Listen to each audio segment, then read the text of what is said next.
To you, Bomani Jones, around the horn.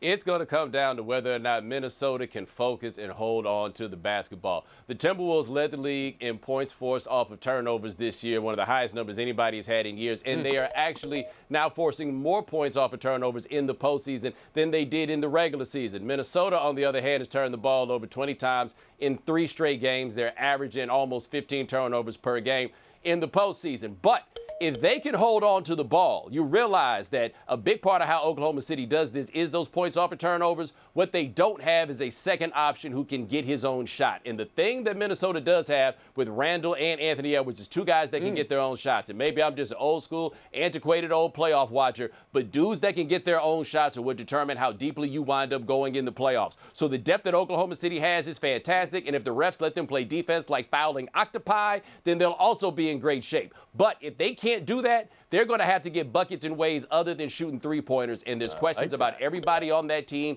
except for Shai Gilgeous-Alexander. Make it up for lost time, Bomani. That was, I mean, most words per minute in show history, always Bomani Jones. A lot to unpack there. Marcel, how do you see this series? Who do you believe is the favorite?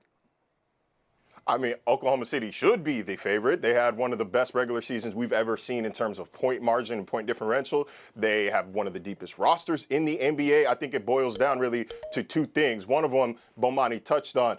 The other guys in that AT&T commercial need to show up, specifically Jalen Williams. He was great in Game 3 against Denver. He was fantastic in Game 7. In between, he shot 10 for 43 from the field. That is not going to cut it. And then as a whole, Oklahoma City has to shoot well enough from the 3-point line to keep Minnesota from playing zone defense. It's something Chris Finch wants to do, and it's something that if Rudy Gobert is allowed to roam the paint and protect the hoop, you are going to have a bad time. And then, of course, a bonus number 3 is, like Bomani said, that turnover margin. If the Thunder can get Minnesota out of its sorts, then I've got Oklahoma City in 6. Emily Kaplan, around the horn to you.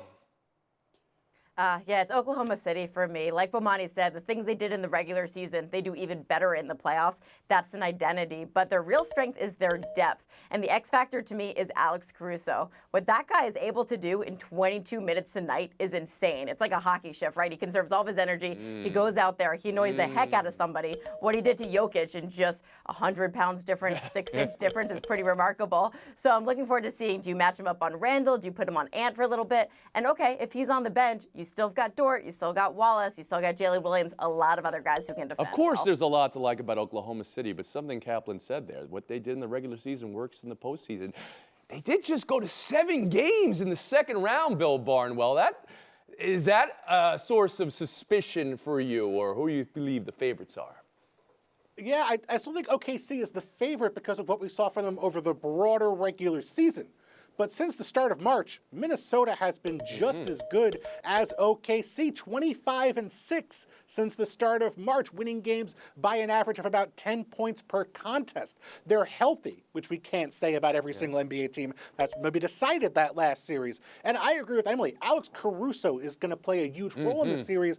But by the end of that series, the Nuggets only had 1 player left of any note in Nikola Jokic, who was going to be their primary creator.